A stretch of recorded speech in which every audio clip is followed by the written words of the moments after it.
Hola, ¿qué tal? Saludos a todos los camaradas y a todas las camaradas también que están viendo este video. Soy el profe Andy, para quienes no me conocen, formo parte de la Asociación Hinchas Azules, socio número 4 de esa organización y también formo parte del equipo de comunicaciones. Como ya habrán advertido por el título del video, este es para pedir la renuncia de Carlos Heller al directorio de Azul Azul. Y es que sí, Carlos, lo has hecho horrible. Una de tantas eliminaciones de copas internacionales, esta vez Copa Libertadores, o la fase previa de la Copa Libertadores, o en realidad la fase previa de la fase previa de la Copa Libertadores. Ni siquiera con eso pudimos. Así de horrible lo has hecho. Y por supuesto la estadística avala el descontento, la rabia de los hinchas. Señor Heller, durante su gestión la U disputó 18 partidos. De esos 18 partidos ganó 2. También logró 4 empates, pero el número que más sorprende es el que corresponde a las derrotas, porque sí, de esos 18 partidos,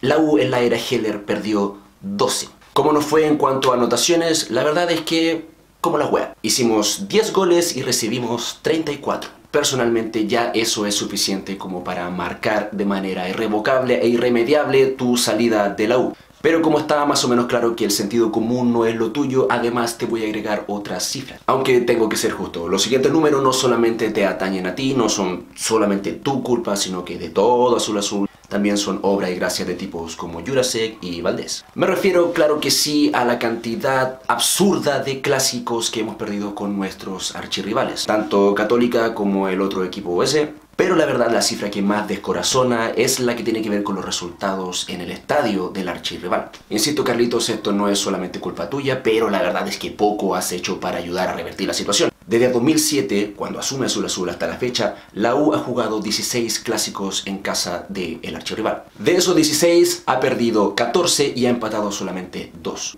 Eso marca un rendimiento increíble de menos del 5%. Lo voy a decir como por tercera vez en caso de que no haya quedado claro, no te atribuyo toda esta culpa a ti, pero insisto, no has hecho absolutamente nada para revertir esta situación. Ahora bien, si eso tampoco te parece suficiente como para salirte del directorio y dejar a la U en paz, quisiera recordarte el extraordinariamente horrible trabajo que has hecho con nuestras divisiones inferiores. Y sí, te lo concedo, esto tampoco es culpa exclusivamente tuya, sino de un modelo que no sabe cómo gestionar recursos humanos. Hagámonos la siguiente pregunta: ¿cuántos jugadores formados por Universidad de Chile defendieron ayer a la U frente a Melgar?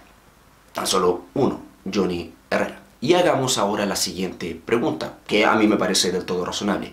¿Qué equipo serio, qué institución con un proyecto formativo relativamente bien conformado necesita traer 10 jugadores en una temporada? ¿Por qué zambulla? ¿Por qué es que la U no puede formar a sus propios jugadores? ¿Qué mierda pasa que no podemos formar a un jugador relativamente decente que pueda llenar los espacios vacíos que van dejando los jugadores que se van? A ver, Azul Azul llegó a la administración de la U el año 2007. De eso han pasado 12 años. En los últimos 12 años, ¿alguien me puede nombrar un volante de salida, un volante ofensivo, un 10, un enganche, que haya destacado, que haya explotado, que la U haya podido, después de un par de temporadas exitosas, vender al extranjero unos cuantos millones de dólares para hacer andar la maquinita, o que haya tenido un rendimiento excepcional y que le haya permitido a la U tener logros importantes a nivel local e internacional? Yo no podría nombrar uno. Hablemos de los laterales. ¿Qué laterales, izquierdo o derecho, ha formado la U en los últimos 12 años? Y para ir cerrando el tema, porque tampoco quiero centrarme mucho en eso, ¿qué centrales extraordinarios ha generado Azul Azul? Azul Azul pareciera tener una incapacidad crónica de formar jugadores como corresponde. Ahora bien, dije hace unos momentos que esto no era culpa exclusivamente de Heller. Pareciera ser que es un síntoma inherente a Azul Azul. Pero hagamos memoria y recordemos que una de las promesas con las cuales llegó Carlos Heller el 2014 fue justamente mejorar el fútbol formativo, cosa que la verdad nunca ocurrió, como ya podemos ver. Otra cosa que prometió, dicho sea de paso, fue el estadio. Y el tema estadio sí que da para otro video, no me voy a referir demasiado a eso, pero ya es evidente que las promesas han sido muchas y la verdad los avances han sido muy pocos. También Carlos Heller llegó prometiendo una gestión mucho más abierta, mucho más democrática, y la verdad es que de eso tampoco hemos sabido. De hecho, ahí reside uno de los grandes problemas de Azul Azul y de Carlos Heller. que las decisiones las toman las mismas 11 personas. Que si fueran 11 personas que saben un montón de fútbol, probablemente no habría problema y no estaríamos pasando estas penurias. Pero resulta ser que son 11 personas que de fútbol saben realmente muy poco. Antes de ahondar en esa idea, permítame recapitular. Carlos Heller Solari prometió un estadio y no cumplió. No está ni cerca de cumplirlo. También prometió una Copa Libertadores y, aunque duela mucho decirlo, tampoco no ha estado ni cerca de cumplirlo. Prometió también mejorar el trabajo en las divisiones menores para formar jugadores que dieran el ancho. Y la verdad es que, más allá de algunos chispazos, no hemos visto nada que permita ilusionarnos con el futuro de una U esplendorosa. Y en cuarto lugar, prometió una gestión más democrática, lo cual tampoco ha cumplido. Es decir, prometió al menos 4 cosas de las cuales no ha cumplido ni una sola. La gestión de Heller no solo ha sido fracaso tras fracaso, sino que ha sido promesa incumplida tras promesa incumplida, mentira tras mentira. Por eso la gente está tan chata de ti. A ver, Carlos, te explico. Si a ti te va mal en alguna de tus tiendas del retail o en alguna de tus tiendas del grupo Betia, la verdad es que a nosotros como hinchas no nos importa ni un octavo de la porción correspondiente al tallo de una callampa. Si a ti te va mal en el club hípico, la verdad es que cosa tuya, es tu plata, es tu proyecto, no nos interesa. Si te va mal con tu canal, si bajó el rating, la verdad es que tampoco nos afecta ni nos interesa. Aunque yo en lo personal sí me alegraría porque significaría que menor cantidad de gente está consumiendo las porquerías, las basuras que tú le das a consumir. Pero en general la verdad es que no importaría mucho. Pero con la U es un caso muy distinto y me parece que esto es lo que nunca has logrado entender. La U es muy distinta a una empresa. Un equipo de fútbol es algo increíblemente distinto a cómo funciona una empresa. Te explico o voy a intentar explicarte por qué. Un club de fútbol es una identidad social, es un patrimonio colectivo. Le pertenece por derecho a muchas personas y no a pocas. Por pocas quiero decir 11, más o menos un directorio, más o menos el que tiene Azul Azul. Como decía, es patrimonio de cientos de personas o miles de personas en una ciudad o de millones de personas a lo largo de un país, como es el caso de la U. Como es propiedad por derecho de millones de personas, también es de interés de millones de personas. Es algo muy distinto a una marca. Voy a nombrar a una empresa de fantasía para no hacer publicidad. Hablemos de Faladeuda. Faladeuda provee un servicio. Si le va mal o bien, a nadie le importa porque no está presente en la vida de las personas. La U, en cambio, es algo que no solo está presente en la vida de las personas, sino que en muchos casos representa la vida de las personas. Cuando tienes algo así entre manos, no puedes darte el lujo de improvisar. No puedes darte el lujo de decidir el futuro de aquello entre 4 paredes por 11 personas, que más encima son 11 personas que no entienden ni mierda de lo que están haciendo. Lo que se debería hacer en el caso de un club como la U es generar un proyecto amplio, de mirada, de perspectiva amplia, concebido, elaborado y ejecutado por muchas personas. Y no estoy hablando de una gerencia.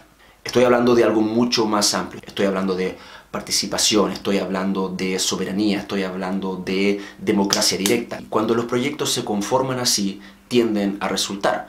No siempre de manera perfecta, pero tienden a resultar. ¿Cuál es tu problema, Carlos? ¿Cuál es el problema tuyo? ¿Cuál fue el problema de Jurasek? ¿Cuál fue el problema de Federico Valdés? Entre paréntesis, mucha gente piensa que Federico Valdés fue una especie de mesías por todo lo que consiguió en términos deportivos. Pero muchos olvidan que la gran época de la represión y la persecución a los hinchas se produjo justamente en ese periodo, en el periodo de Valdés. Así que no hablemos de él como si hubiese sido la gran cosa, porque no lo fue. Su gran mérito fue darse con el cueazo de encontrar a Jorge Sampaoli.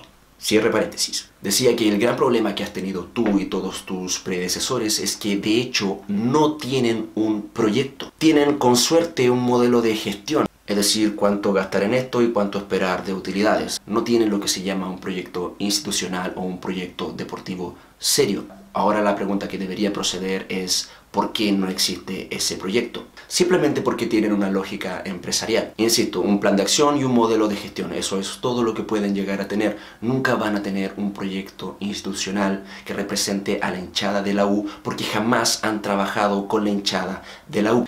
Tuvieron una oportunidad muy linda con el Consejo Azul, pero la desperdiciaron. ¿Por qué? Porque le tuvieron miedo a la gente, tuvieron miedo, les dio pánico darle siquiera un poquito de poder a la gente que conformaba el Consejo Azul, entre los cuales, por cierto, habían hinchas, estudiantes, funcionarios de la casa de estudio, etc. Les dio terror dar un paso adelante y pasar de algo consultivo a algo resolutivo y vinculante. Y las razones son bastante obvias. No querían dejar de ser la mano que sostiene el cuchillo que corta el pastel y luego reparte los trozos del pastel. Ahora bien, yo quisiera aclarar que en ningún caso, en lo personal, pienso que la solución pasa por cambiar a Heller. Pero sí siento que eso aliviaría bastante nuestro pesar actual. La solución pasa, creo yo, por cambiar el modelo de sociedades anónimas o al menos abrirlo un poco más a la gente, abrir la participación de los hinchas y las hinchas al interior de las sociedades anónimas. ¿Para qué? Bueno, para que no hagan lo que se les antoje y luego no tengan que rendirle cuentas a nadie.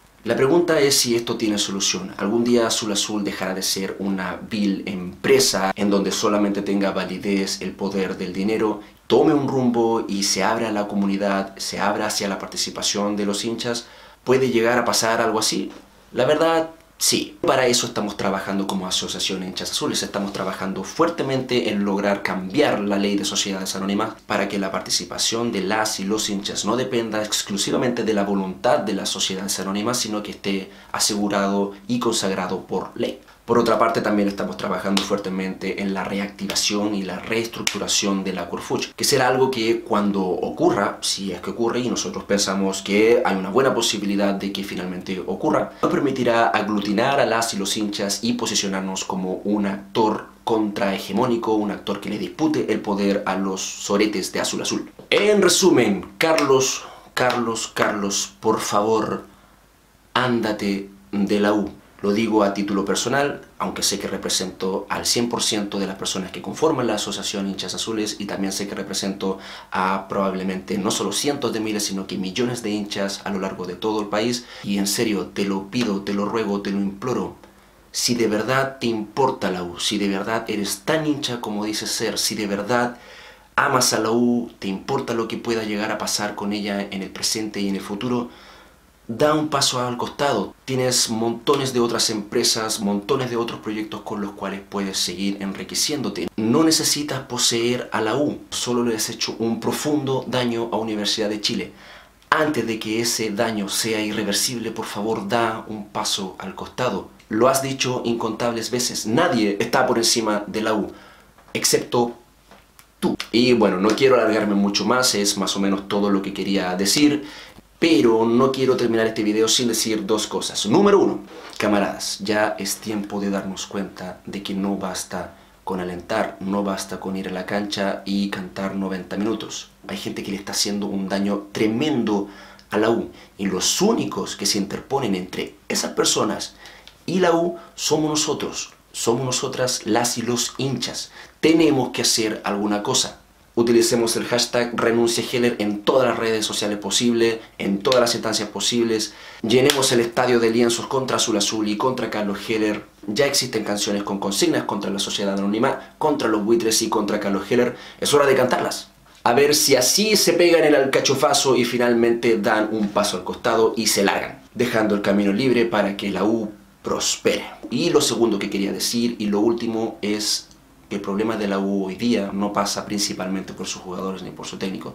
¿Tiene responsabilidad? Sí, pero los principales responsables están más arriba, son Carlos Heller, Mario Conca, el resto de los 9 directores, el modelo que conforma Azul Azul, en fin. Y mientras no cambiemos eso, mientras no ataquemos eso, podemos traer a Guardiola, podemos traer a Messi, a Cristiano Ronaldo y aún así la U no va a andar. La crisis identitaria y la crisis de representatividad va a seguir. Y eso, camaradas, es lo que nos tiene realmente con la mierda hasta el cuello. Solucionando eso, me parece a mí que ya podemos empezar a aspirar a algo mejor. Bueno, eso es todo, camarada. Creo que me extendí un poco más de lo deseable, pero espero que de verdad les haga mucho sentido este video. No sé si Carlos Heller vaya a ver este video. Sí sé que en Azul Azul, en su área de comunicaciones, lo van a ver, porque aunque lo nieguen, sabemos que ven prácticamente todo lo que hacemos, no solo en esta organización, sino que en varias otras más, están al tanto de todo. Así que si lo llegan a ver, transmítanle el mensaje a Carlos que por favor renuncie. Eso es todo, camaradas. Espero, como dije anteriormente, les haya hecho sentido el video. Sigamos haciendo presión para que Carlos Heller se largue de la U y sigamos trabajando para que Azul Azul sea solamente un mal recuerdo, un mal momento en la historia de la U. Si les gustó este video, denle like, suscríbanse al canal de Chuncho TV, que es donde subimos estos videos regularmente, y compártanlo tanto como sea posible. Se les agradece mucho. Nos estaremos viendo en una próxima oportunidad. Aguante la U.